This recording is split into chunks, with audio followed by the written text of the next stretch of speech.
ओम शांति।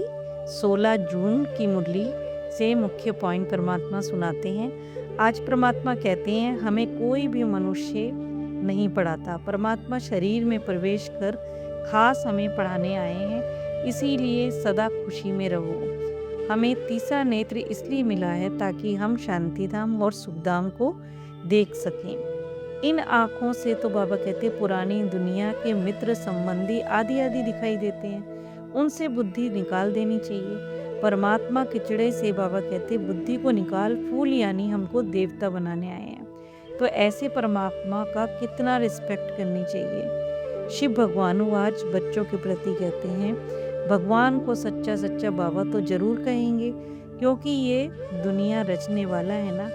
आज बाबा के बच्चे यानी तुम ही हो। बाबा कहते भगवान भगवती तुम्ही को मैं बनाता हूँ। अब ऐसे तो कोई भी स्टूडेंट होता नहीं जो अपने टीचर को और पढ़ाई को बाबा कहते और उसके रिजल्ट को ना जानता हो। परमात्मा कहेंगे ये किसी को भी मालूम नहीं है कि तुम्हें परमात्मा खुद पढ़ाते हैं। तुम डायरेक्ट परमात्मा के सम्मुख बैठे हो। आत्मा परमात्मा अभी ही मिलती है। बाबा कहते ये भूलो मत। परंतु देखो माया ऐसी है जो भुला देती है, नहीं तो नशा रहना चाहिए ना। परंतु ऐसे भी हैं जो बिल्कुल ही भूल जाते हैं।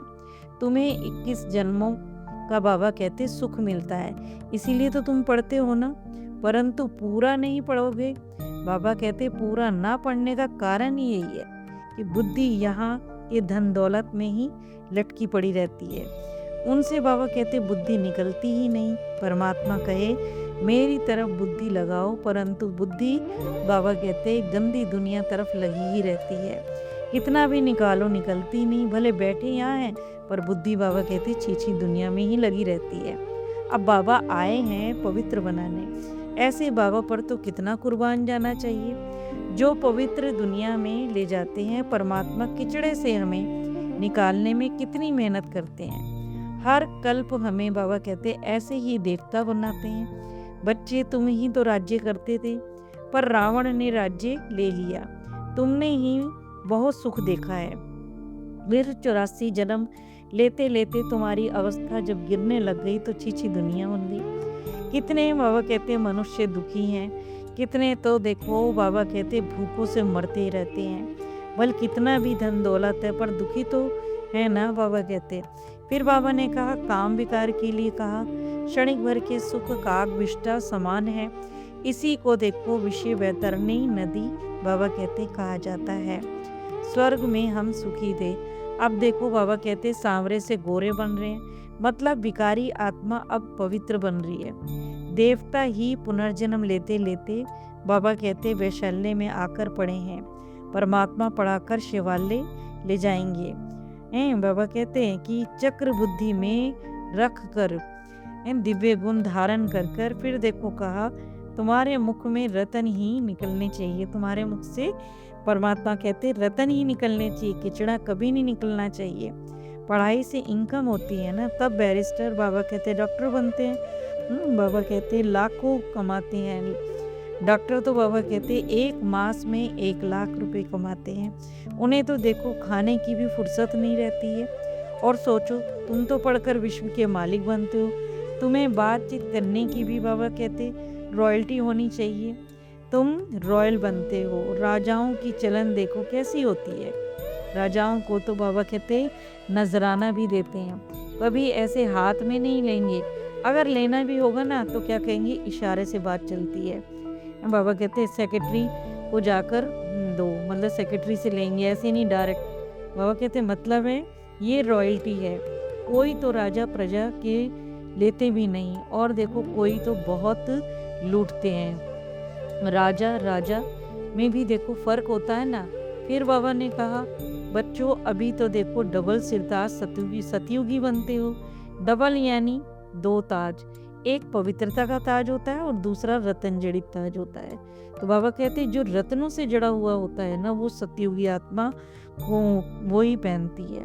तो पवित्र रहना पड़े तभी तो देखो बाबा कहते मिलेगा। तुम बच्चों ने विकारी जीवन छोड़ा है। यहाँ कोई भी विनाश बाबा कहते यहाँ कोई भी विकारी आ नहीं सकता है, क्योंकि ये तो बाबा की इंद्र सभा है ना।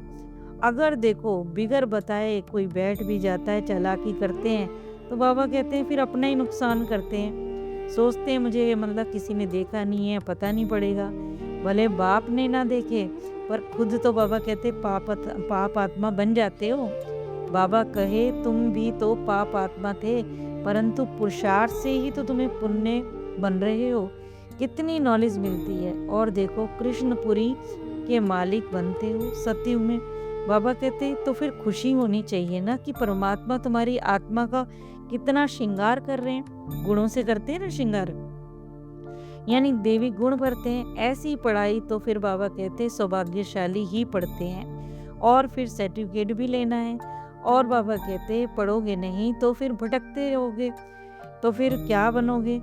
लौकिक में मतलब जैसे बाबा कहते हैं जो शरीर का पिता होता है वो भी क्या करता है, वो भी कहता है ना कि पढ़ोगे नहीं तो फेल हो जाओगी। देखो कोई पढ़ता है तो लाख कमाता है, और कोई तो धक्के ही खाते रहते हैं। जो भाई बहन अच्छी तरह से पढ़ते और पढ़ाते हैं, बाबा कहते हैं प्रदर्शनी भी में भी पढ़ाते हैं, वो देखना वो आगे चल के कितना, बाबा कहते अभी समझ नहीं रहे ना लोग, तो बाबा कहते आगे चल के देखना कितना दुख बढ़ने वाला है। तब देखो मनुष्यों को वैराग्य आ जाएगा। जब दुख ज़्यादा बढ़ जाएगा, विनाश शुरू हो जाएगा ना, तो मनुष्य में वैराग्य आने लग जाएगा, और फिर पढ़ने भी लगेंगे। दुख में देखो फिर हे राम कहते हैं, बाबा कहते तब याद करेंगे। मगर बाबा अब कह रहे हैं तो नहीं समझ रहे। फिर कहा तुम तो देखो पुरुषार्थ कर पढ़ोगे, बाबा कहते पढ़ाने वाले से भी ऊंचे चले जाते हो। कई बाबा कहते हैं कई बच्चे ऐसे भी हैं बाबा के, जो पढ़ाने वाले से भी पढ़ने वाले की अवस्था अच्छी रहती है। बाप जानते हैं तुम्हें अभी अपने अंदर देखना है कि हमारे में कोई भी कमी तो नहीं है। माया के विघ्नों को से पार हो जाते हैं, उनमें फंसना नहीं है। वही बाबा कहते सोचते हैं माया बड़ी जबरदस्त है। बाबा कहते अगर ऐसा सोचोगे तो माया तो फिर तैयार बैठी है कच्चा खाने के लिए, है ना। गज को ग्राहक ने खाया, मतलब गज मतलब होता है हाथी होता है ना, पानी में होता है, तो फिर उसे नीचे से मगरमच्छ खा जाता है। तो बाबा कहते कहने का मतलब है अच्छे अच्छे बच्चों पर भी ग्रहचारी आ जाती है ना। और देखो वो भी बाबा कहते हैं माया के वश हो जाते हैं। जैसे देखो हाथी कितना बड़ा है ना, राजा भी कितना बड़ा होता है, पर वो भी बाबा कहते हैं माया के वश आ गए। जैसे कहने के मतलब है मगरमच्छ ने, मगरमच्छ कितना छोटा होता है, परंतु माया छूटने नहीं देती। कहते हैं बाबा माया को बोलो ऐसी नहीं पकड़े। अगर यह तो युद्ध का मैदान है, हम बाबा कहते मैच चल रहा होता है ना, तो फिर क्या कहेंगे, हमको बॉल नहीं देना, झट क्या कहते हैं, अरे ये तो युद्ध के मैदान में तुम आ गए हो, तो फिर आए हो तो फिर लड़ना तो पड़ेगा ही। तो फिर बाबा कहते हैं ऊंचा पद पाते हैं, आखिर भगवान पढ़ाते हैं, ये कोई कम बात है क्या। हर बच्चे को शौक रहना चाहिए। बाबा कहते हैं हम अपने जीवन को हीरे जैसा बनाएं, विघ्नों को मिटाते जाना है, फेल नहीं होना है। बाबा कहे मानो कोई भी रईस यानी साहूकार का बच्चा है, तो उनको बाबा कहते बाप पढ़ाई में रुकावट डालते हैं। हम ये लाख भी क्या करेंगे, हमें तो परमात्मा बादशाही लेनी है। बच्चे कहते हैं ऐसे बाबा से, अपने पिता से कहते हैं शरीर ये आपके लाख करोड़ तो सब भस्मीभूत हो जाएंगे, मतलब विनाश में सब खत्म हो जाएंगे। तो फिर बाबा कहते दबी रहेगी धूल में। तो बाबा कहते दबा दबा कर जो भी पैसा रखेगा ना, उनका सब विनाश में चला जाएगा। इसलिए सफल करना है तो अभी दो। ये सारी सृष्टि को आग लगनी है, ये सारी की सारी बाबा कहते रावण की लंका है। यहाँ देखो सारे रावण ही बैठे हैं, तुम तो मेरी सीताएं हो ना। अभी बाबा कहते हैं राम लेने आया है। सारी धरती इस समय एक टापू है। गाया भी हुआ है कि अति इंद्रिय सुख पूछना हो तो मेरे बच्चों से, कहते हैं ना गोपियों से पूछो, यानी मेरे बच्चों से पूछो। जब हमने परमात्मा से ज्ञान लिया तो उन्हें कितना सुख मिला। बाबा कहते हैं जब बच्चे प्रदर्शनी लगाते हैं तो सबको अपना सुख परमात्मा से मिला। तो फिर वो बताते भी हैं कि श्रीमत पर चल, भारत की सेवा कर, स्वर्ग बना रहे हैं, श्रेष्ठ बनेंगे। बिगाड़ने वाले तो बहुत बाबा कहते मिलेंगे, परंतु तुम्हें अपनी संभाल करनी है और परखना है अपने को। माया तो गुप्त है, बाबा कहते माया गुप्त में कहीं से भी प्रवेश कर जाती है। कोई भी बाबा कहते विघ्न हम पर हमें उड़ा दे, इतनी बहादुरी रखनी है। कोई भी मतलब विघ्न आए और हम उसको मिटा दें, बाबा कहते इतनी बहादुरी रखनी चाहिए। जैसे देखो अजगर भी एक बार में हप कर जाता है ना, ऐसे ही बाबा कहे अच्छे अच्छे बच्चे भी भाग जाते हैं, इस ज्ञान को छोड़ देते हैं और कईयों को माया कच्चा खा जाती है। बाबा कहे मौत देख लो सामने खड़ा है, अच्छी रीति पढ़ो, रोज क्लास को अटेंड नहीं कर सकते हो तो भी बाबा कहते बाबा सब प्रबंध कर सकते हैं। 7 रोज का कोर्स लो ताकि मुरली को अच्छी तरह से समझ सको।